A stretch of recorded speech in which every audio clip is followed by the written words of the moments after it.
Question देखते हैं। फॉर्मूले आपको याद होने चाहिए, ये लास्ट में लिखे हुए हैं कुछ फॉर्मूले, ठीक है ना, यहाँ पे लिखे हुए हैं। 3-4 बार फॉर्मूले लिख लो, बेसिक डेफिनेशन और प्रॉपर्टीज में डाल दो, बहुत अच्छा रहेगा तुम्हारे लिए, ठीक है। 2 bulbs red and blue have same power. क्या बोला? 2 बल्ब हैं, एक तो रेड है और एक ब्लू है, उनकी पावर क्या है? सेम। मतलब हर सेकंड जो वो एनर्जी रिलीज कर रहे हैं वो सेम है। एनर्जी किसकी फॉर्म में रिलीज कर रहे हैं? बल्ब है, तो सर लाइट की फॉर्म में कर रहे हैं, यस और नो, ठीक है। विच एमिट्स मोर फोटोन पर सेकंड, इनमें से कौन सा बल्ब ज्यादा फोटोन्स एमिट करेगा पर सेकंड? सोच के देखो, पावर सेम है। Power, what is power? Power is equal to number of photons per second multiplied by energy of each photon, yes और नो? बोलो भाई, एक फोटोन की energy multiply by number of photon per second, ये तो power होती है, ठीक है। अब क्या बोला? एक रेड है और एक ब्लू है, हम क्या लिखेंगे? Power of red is equal to power of blue. Power of red बोले तो number of photons per second by red bulb into energy of the photon of the red colour, और यहां पे number of photon of blue colour into energy of 1 photon of blue colour. Okay, alright. ध्यान से देखो, H से H cut जाएगा, है ना। ध्यान से देखो, यहां पे फ्रीक्वेंसी ऑफ रेड और फ्रीक्वेंसी ऑफ ब्लू कलर, इसमें क्या रिलेशन होता है? बोलो, फ्रीक्वेंसी ऑफ रेड और फ्रीक्वेंसी ऑफ ब्लू, कौन सी वैल्यू ज्यादा होती है, कौन सी कम होती है?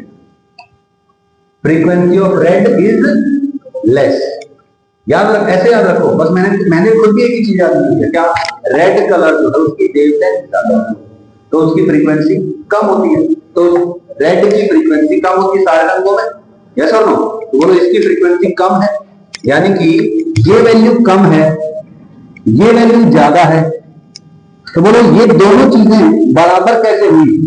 ये चीज हाई रही होगी, तभी तो ये छोटी वाली चीज से मल्टीप्लाई होगी, इसके बराबर हुई है, यस और नो? तो बोलो number of photons per second of red bulb is more than number of photons of blue bulb.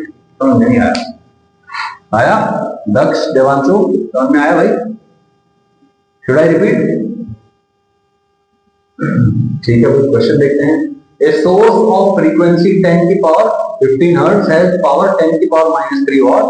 If the photo efficiency is 40%, then find photoelectric saturation current. बहुत मिनिमम डाटा और बहुत number of फॉर्मूले आपको use करने पड़ेंगे। इसमें क्या कर रहा है? एक सोर्स है भाई, फ्रीक्वेंसी बोलो 10 की पावर 15 हर्ट्ज, और उसकी पावर कितनी है? 10 की पावर -3 वाट, ठीक है भाई। फ्रीक्वेंसी दे दी 10 की पावर 15 और पावर कितनी दे दी? 10 की पावर -3, सही है भाई? ओके, तो बोलो what is power? Power is number of photon per second, number of photon per second into energy of 1 photon. बार बार आ रहा है ये फॉर्मूला, तो बोलो अपने को क्या निकालना? नंबर ऑफ फोटोन निकालने। बोलो एच का वैल्यू पता है अपने को, फ्रीक्वेंसी गिवन है, इसको का ध्यान दो। बोलो क्या आ जाएगा? Number of photon per second is equal to ये वैल्यू आ गई, सही है? ओके, इतने नंबर ऑफ फोटोन जो है इस लाइट सोर्स से निकल रहे हैं। अब ये कह रहा है कि फोटोन से आपको पता चल गया फोटो एफिशिएंसी कितनी है? 40%, यानी कि अगर आपके पास 100 फोटोन्स हैं तो ये 100 फोटोन्स कितने इलेक्ट्रॉन्स को एमिट करेंगे? 40 इलेक्ट्रॉन्स को, यस और नो? तो नंबर ऑफ फोटोन्स आ गया मेरे पास इतना। अब बताओ नंबर ऑफ इलेक्ट्रॉन्स जो एमिट हो रहे हैं इसमें, जैसे कितना आएगा? इनटू 40%, यानी कि इनटू 0.4 कर दो, यस और नो? तो ये क्या आ गया? नंबर ऑफ इलेक्ट्रॉन्स पर सेकंड आ गया।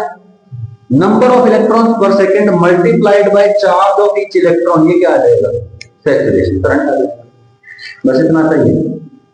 ट्रस्ट मी, जेई मेंस में भी लेवल के क्वेश्चन आते हैं, नीट में भी इस लेवल के क्वेश्चन आते हैं, और अगर मेहरबानी कर दे जेई एडवांस वाला तो इस लेवल के क्वेश्चन जेई एडवांस में भी आ जाते हैं, depending on the same formula. कोई बहुत हाई फाई चीज नहीं है, बस ये 3-4 चीजें याद करनी है। आप कर सकते हैं, आप लोग कर लोगे So we get the saturation current, number of electrons per second into charge of each electron. ठीक है भाई, ये light of wavelength 2000 angstrom light है, वेवलेंथ कितनी है उसकी 2000 angstrom is incident on A metallic surface, incident हो है मेटालिक सरफेस पे गिर रही है, वेवलेंथ है 2000 angstrom, if stopping potential is 3 volts then find maximum kinetic energy of photo electrons. बोलो काइनेटिक एनर्जी मैक्सिमम का फॉर्मूला याद है क्या था, h nu minus phi naught is equal to EVS, याद है ना। बोलो भाई, ये पूछ रहा है मैक्सिमम काइनेटिक एनर्जी पूछ रहा है ना। चार्ज ऑफ इलेक्ट्रॉन पता है आपको, स्टॉपिंग पोटेंशियल गिवन है आपको, तो बोलो ये पता है, ये पता है, ये पता चल गया, इतना सही है। ऐसा यूनिट में पूछेगा तो इलेक्ट्रॉन की वैल्यू पुट कर देंगे जूल में अंदर, समझ नहीं आया। अच्छा, अब आपके पास ये पता है आपको, बोलो ये पूरी चीज पता चल गई, मतलब ये पता चल गया, तो बोलो क्या आपको H पता है, बोलो क्या आपको फ्रीक्वेंसी इसकी जगह लिख दूं HC बाई लैम्डा लिख सकता हूं, लैम्डा पता है आपको, H पता है, C पता है, लैम्डा पता है, काइनेटिक एनर्जी पता है, पाई नॉट नहीं पता, इस इक्वेशन से पाई नॉट आ जाएगा, बोलो अरे नहीं आएगा, सही है। थ्रेशोल्ड फ्रीक्वेंसी, अब बताओ क्या आपके पास पाई नॉट आ गया, phi naught is equal to H nu TH, yes और नो, है ना। Energy of the photon at threshold frequency is equal to work function, तो energy of the photon threshold frequency कितना होगा, इतना होगा। अब बताओ पाई नॉट पता चल गया आपको, H पता है आपको, H को उठा लिया डाल दो, आगे नहीं आया, मुश्किल है ना बहुत ज्यादा, कोई किसी पे 3-4 फॉर्मूले बने, 4 फॉर्मूले बता दो, मौत थोड़ी आ जाएगी। राजेश तलवार मर क्यों नहीं जाता है, सुना है किसी ने राजेश तलवार नहीं सुना, एक छोड़ो रिपोर्टर है, वो थोड़ा ज्यादा एनर्जेटिक स्टेट में रहता है, और वो इतना ज्यादा एनर्जेटिक स्टेट में रहता है तो गालियां भी देता रहता है। एक वीडियो में खुद ही कह रहा था कि राजीव तलवार मर क्यों नहीं जाता, खुद ही नाम है राजीव तलवार, नहीं आया। तो मैं भी यही कह रहा हूं कि इतना मुश्किल क्वेश्चन तो नहीं है कि मौत आ जाए, क्या बहुत हाई फाई फॉर्मूले यूज कर रहे हैं, क्या कोई बहुत हाई फाई कैलकुलेशन है कि बताओ E की पावर ये वो ऐसा कुछ किया हो तो ही मान लें, वैसे E की पावर कोई बहुत डरावनी चीज थोड़ी है, ठीक है। कह रहा है a light beam consisting of 4 wavelengths, 4 wavelength है, 4000 एंगस्ट्रॉम, 5000 एंगस्ट्रॉम, 6000 एंगस्ट्रॉम, 7000 एंगस्ट्रॉम, ठीक है। ईच ऑफ इंटेंसिटी 1.5 10 की पावर -3 वाट पर मीटर स्क्वायर, इंटेंसिटी दे दी, वेवलेंथ अलग अलग है, चारों की इंटेंसिटी सेम है, okay. What is intensity, power per unit area या फिर energy per unit area per unit time, ठीक है। Is incident normally on A metallic surface, normally मतलब परपेंडिकुलरली गिर रहा है सरफेस के ऊपर, of surface area 1 centimetre square, ठीक है। कितने एरिया पे गिर रहा है भाई, 1 सेंटीमीटर स्क्वायर पे, एंड वर्क फंक्शन इज कितना 1.9 इलेक्ट्रॉन वोल्ट, कितना है भाई work function 1.9 electron volt, assuming each capable photon is able to emit 1 photo electron.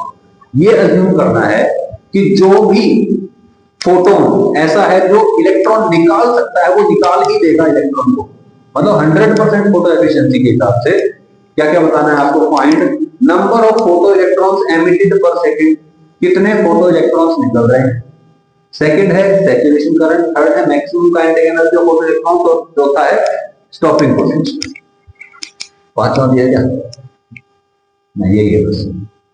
तो सबसे पहले मुझे बताओ what is the work function, 1.9 electron volt, work function is basically given to you as 1.9 electron volt, and what is work function, it is the energy of the photon जो चाहिए, तो बोलो that is equal to H nu TH बोल देंगे, या फिर इसको क्या बोल देंगे HC by lambda TH, yes और no, बोलिए, ठीक है। 1.9 इलेक्ट्रॉन वोल्ट की जगह में जूल में लिखना चाहता हूं सब कुछ, ठीक है। आप चाहो तो एच सी का वैल्यू 12,400 इलेक्ट्रॉन वोल्ट एंगस्ट्रॉम लिख दो, फिर लैम्डा टी एच एंगस्ट्रॉम में ही आ जाएगा आपके पास। आप चाहो तो ऐसे भी कर सकते हो, ठीक है। जैसे इसको इलेक्ट्रॉन वोल्ट एंगस्ट्रॉम में रख लो, एच सी का वैल्यू आ जाएगा 12,400 इलेक्ट्रॉन वोल्ट एंगस्ट्रॉम, ठीक है। और लैम्डा टी एच जो आएगा ये भी कितना आ जाएगा, फिर एंगस्ट्रॉम में आ जाएगा, ठीक है। ओके, इलेक्ट्रॉन वोल्ट से इलेक्ट्रॉन वोल्ट कटेगा, है ना। लैम्डा टी एच को उठा के बदलेगा 1.92 कर देगा, क्या आ जाएगा, बोलो। Lambda T H is equal to 12,400 divide by 1. सही है। कितना आंसर आएगा, ऑलमोस्ट 2 से डिवाइड कर रहे हैं, मतलब 6,200 6000 के आसपास आना चाहिए। What is lambda TH? It is the maximum wavelength जिसके लिए फोटो इलेक्ट्रिक एमिशन होता है ना। तो यानी कि 6000 एंगस्ट्रॉम तक तो हो जाएगा इलेक्ट्रॉन का एमिशन, उससे ज्यादा पे नहीं होगा, उससे कम पे होगा। यस और नो? तो बोलो 4000 और 5000 वाले जो हैं ये क्या कर रहे होंगे, एमिशन कर रहे होंगे। अब एमिशन जो हो रहा है, हर एक फोटोन एक इलेक्ट्रॉन को निकाल रहा है, तो कितने फोटोन आ रहे हैं। मैं कहता हूं इंटेंसिटी पता है आपको, व्हाट इज इंटेंसिटी, 1.5 10 to -3 वाट पर मीटर स्क्वायर, ठीक है। And what is the formula for this, power per unit area, ठीक है। तो अगर मुझे पावर चाहिए किसी एरिया में तो क्या करूंगा, इंटेंसिटी को एरिया से मल्टीप्लाई कर दूंगा। What is the intensity of the light source, 1.5 10 to -3 into area कितना है 1 सेंटीमीटर स्क्वायर, सेंटीमीटर स्क्वायर की जगह मीटर स्क्वायर लिखता हूं 10 to -4 मीटर स्क्वायर। यस और सही है, ओके।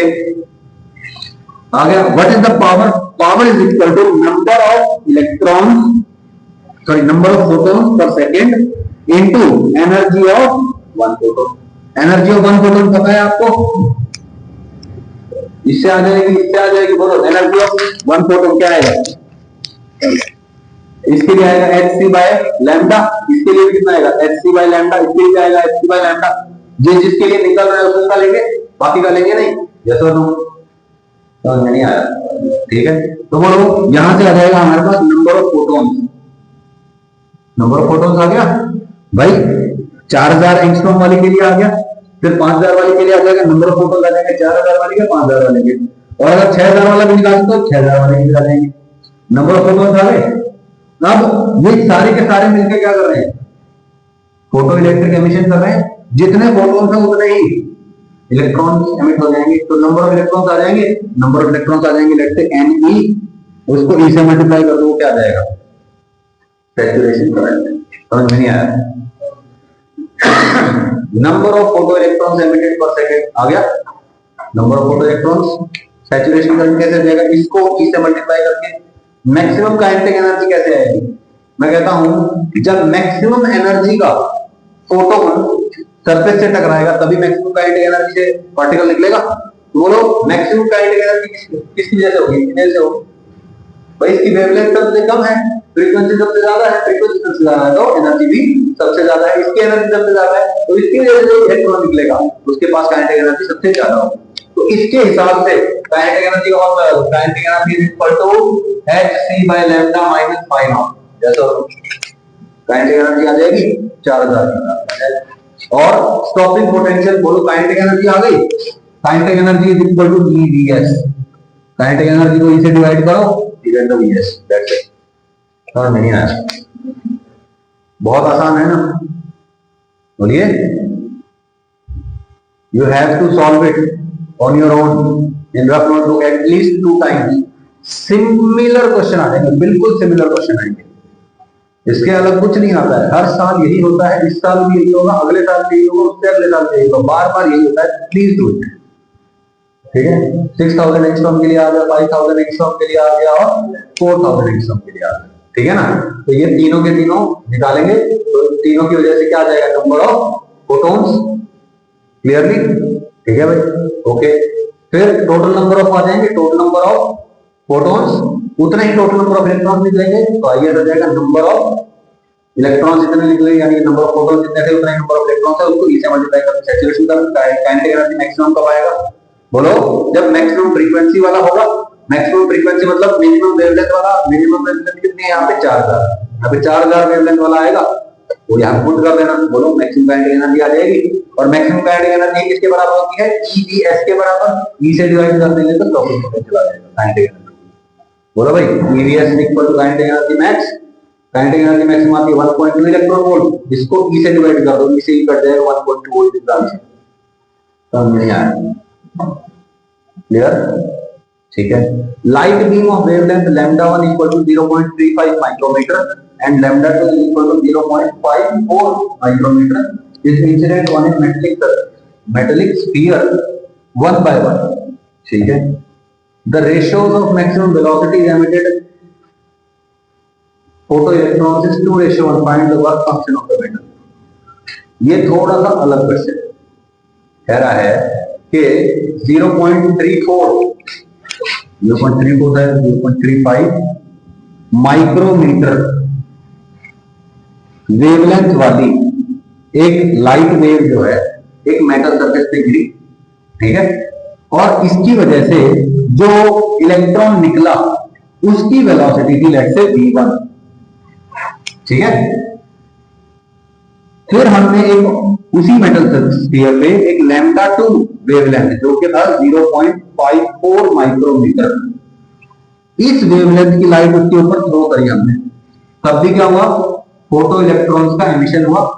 ठीक है भाई, इलेक्ट्रॉन्स निकलते हैं, वो निकलते हैं v1/2 की स्पीड से। तो पूछ रहा है इस मेटल के लिए फाई नॉट कितना हो। समझ नहीं आया? क्वेश्चन समझ में आया? पहले एक λ1 फ्रीक्वेंसी का λ1 वेवलेंथ वाला डाला,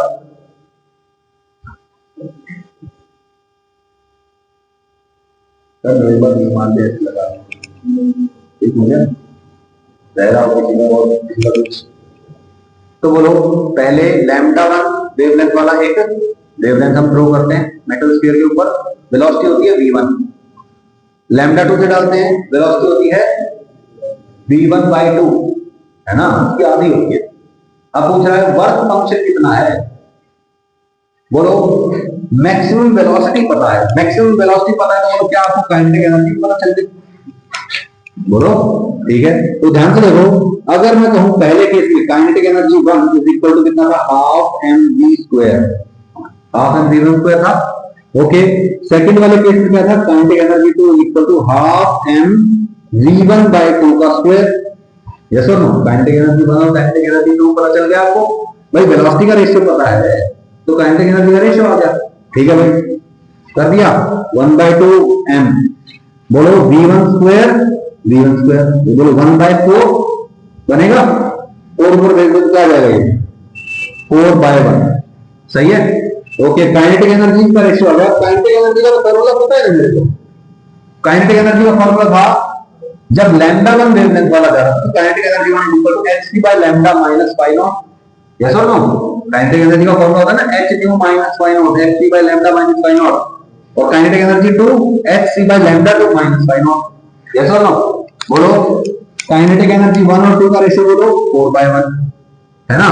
यहां पे बोलो λ1 का वैल्यू पता है, λ2 का वैल्यू पता है, hc का वैल्यू पता है, सिर्फ और सिर्फ किसका नहीं पता, फाई नॉट का नहीं पता। तो बोलो इस पूरे को उठा के इधर मल्टीप्लाई कर दो, हो जाएगा फाई नॉट का वैल्यू। समझ में नहीं आया? ओके, अब देखो सॉल्व करने का बेस्ट तरीका क्या है,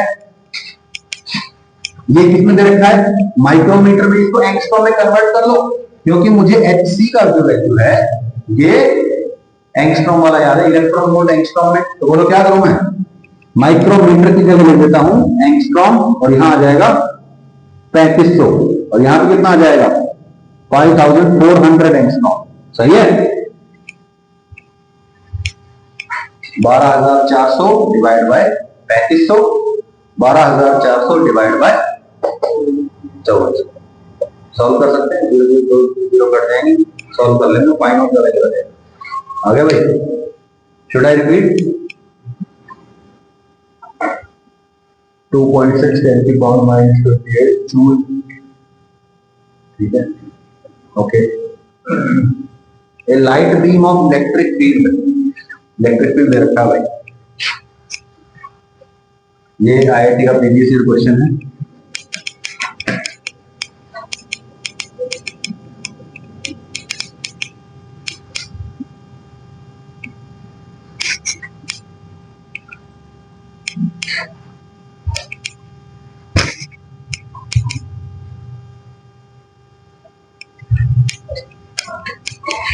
a light beam of electric field. अब देखो लाइट बीम जो है उसका सिर्फ और सिर्फ क्या दे दिया आपको, इलेक्ट्रिक फील्ड का इक्वेशन दे दिया, ठीक है। इलेक्ट्रिक फील्ड का इक्वेशन अगर आपको पता चल जाए तो आपको मैग्नेटिक फील्ड का भी इनडायरेक्टली पता चल ही जाएगा, है ना, क्योंकि इलेक्ट्रिक फील्ड और मैग्नेटिक फील्ड वो एक साथ चल रहे होते हैं। इलेक्ट्रिक फील्ड ऐसे ऐसे चलता है, मैग्नेटिक फील्ड ऐसे ऐसे चलता है, डायरेक्टली प्रोपोर्शनल ऐसे होती है, ठीक है। तो इलेक्ट्रिक फील्ड है 100 volt per metre sine something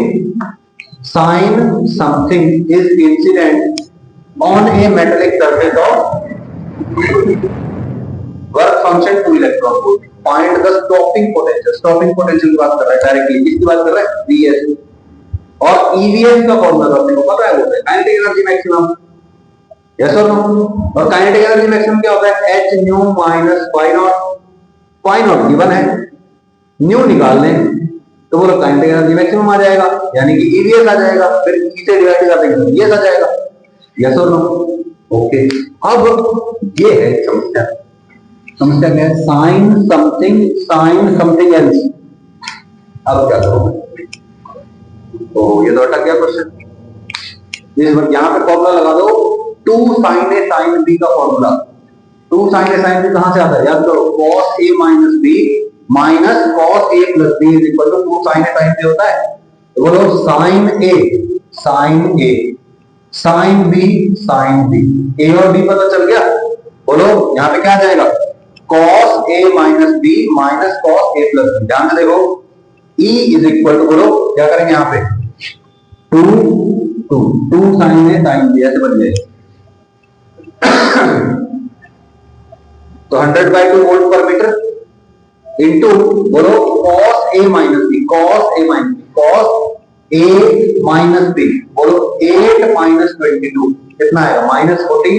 cos of negative, cos के अंदर नेगेटिव का साइन, वो cos आ जाता है उसको, क्या बन जाएगा, cos of 14 into 10⁻15 pi T minus cos, ये क्या है, बोलो a plus b, 8 plus 22 30 into 10⁻15 pi T.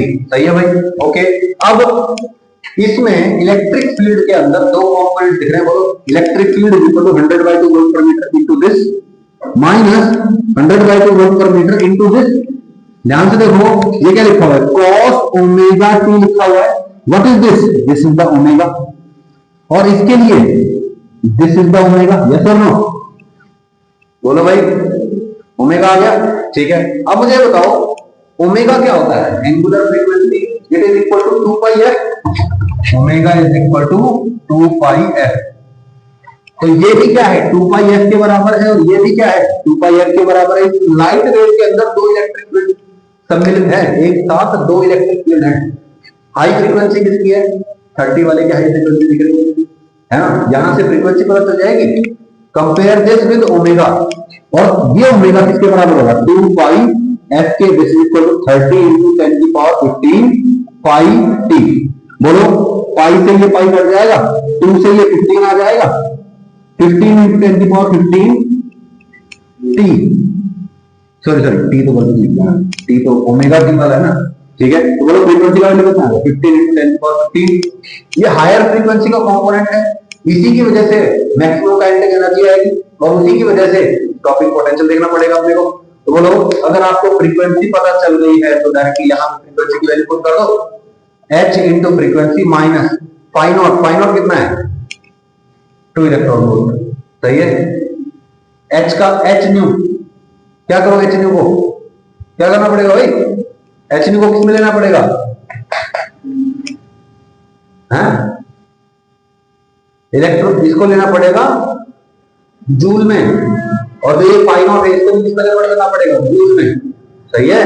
तब जाके आएगी आपकी काइनेटिक एनर्जी मैक्सिमम। फिर काइनेटिक एनर्जी जो है उसको कन्वर्ट करना पड़ेगा इलेक्ट्रॉन वोल्ट में, सही है, और फिर उसको ईवीएस से कंपेयर करना पड़ेगा, तब जाके आपका स्टॉपिंग पोटेंशियल है। समझ में नहीं आया, क्लियर हुई बात, शुड आई रिपीट, पक्की बात, ठीक है। ये जेईई एडवांस का क्वेश्चन है, ध्यान रखें, और बहुत पुराना क्वेश्चन नहीं है, रिसेंट ईयर्स का क्वेश्चन है, लास्ट 7-8 इयर्स। ये आ गया होगा, particle nature of light the photon, What time is it?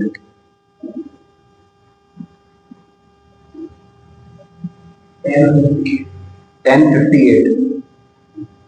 Video length is 25. The particle nature of light, the photon. In interaction of radiation with matter, the fourth portion है.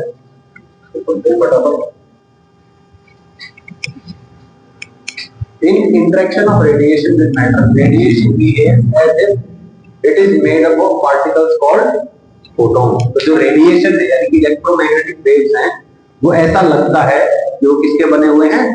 Photons के, यानी कि particles के बने हुए हैं, और उन पार्टिकल्स का नाम क्या है? Photons. Each photon has energy E is equal to h nu and momentum P is equal to h nu by c या फिर h by lambda and speed is c, यानी कि स्पीड ऑफ लाइट से travel करते हैं. हर एक photon की energy होती है h nu और उसका मोमेंटम होता है h by lambda या फिर h nu by c. सही है, बिल्कुल स्टार्टिंग में पहले पेज में फॉर्मूला है वो तो, है ना? ठीक है. All photons of light of a particular frequency nu or wavelength lambda have the same energy. अगर एक ही फ्रीक्वेंसी के दो अलग अलग लाइट्स हैं, दो अलग अलग फोटोन में, तो दोनों का एनर्जी क्या होगा? सेम. दोनों का वेवलेंथ सेम है तो दोनों का एनर्जी क्या होगा? सेम. ठीक है भाई. E is equal to h nu is equal to h by lambda and momentum भी दोनों का क्या होगा? h by lambda यानी कि h nu by c, वो भी क्या होगा? सेम होगा. दोनों का मोमेंटम सेम होगा, दोनों का एनर्जी भी सेम होगा. ठीक है. Whatever the intensity of the radiation may be, intensity भले ही कुछ भी हो, अगर फ्रीक्वेंसी सेम है दो लाइट सोर्सेज का, तो एनर्जी सेम होगा, मोमेंटम सेम होगा. दोनों का वेवलेंथ सेम है तो भी एनर्जी और मोमेंटम क्या होगा? सेम. इंटेंसिटी पे डिपेंड नहीं करती है एनर्जी ऑफ द फोटोन. ठीक है.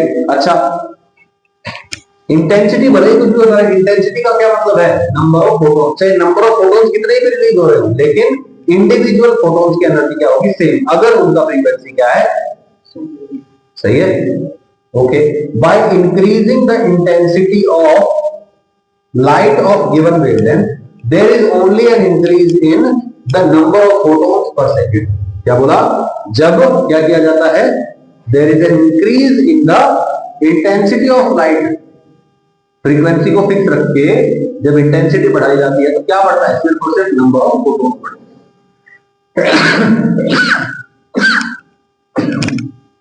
सॉरी. ठीक है. ओके. ठीक है.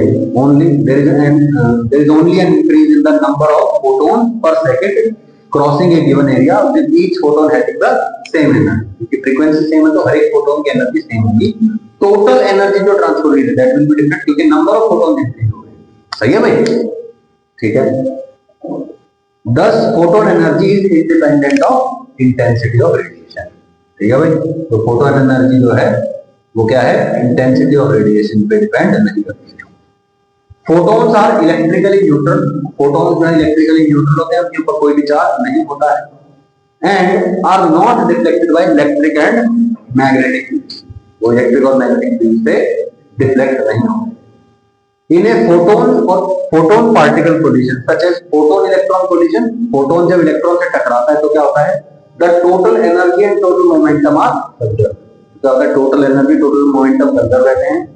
However, the number of photons may not be conserved in the collision. ठीक है भाई. हो सकता है कि फोटोन का और इलेक्ट्रॉन का कोलिजन हो रहा है तो मोमेंटम कंजर्व रहेगा, एनर्जी कंजर्व रहेगी. मतलब initial momentum is equal to final momentum and initial energy is equal to final energy. लेकिन जो नंबर ऑफ फोटोन्स हैं वो कंजर्व नहीं होंगे. फोटोन्स मान लो दो गए थे, टकरा के 40 इलेक्ट्रॉन निकल गए, तो बचे हुए फोटॉन जो रिफ्लेक्ट हो गए वो कितने हैं? 60 रिफ्लेक्ट हो गए और 40 इलेक्ट्रॉन्स को निकालने में इस्तेमाल हो गए. तो नंबर ऑफ फोटॉन्स कितने थे पहले? तो अब कितने रह गए? 60. तो क्या नंबर ऑफ फोटॉन्स कांस्टेंट है? नहीं ना. यानी कि number of photons is not conserved. The photon may be absorbed और a new photon may be created और the photon may be reflected. सही है. फोटोन अगर लाइट सोर्स जो है लाइट डाल रहा है किसी मेटल सरफेस पे, तो जो फोटॉन्स हैं वो रिफ्लेक्ट भी हो सकते हैं, एब्सॉर्ब भी हो सकते हैं और उसकी वजह से नए फोटॉन्स भी क्रिएट हो सकते हैं. समझ नहीं आएगा?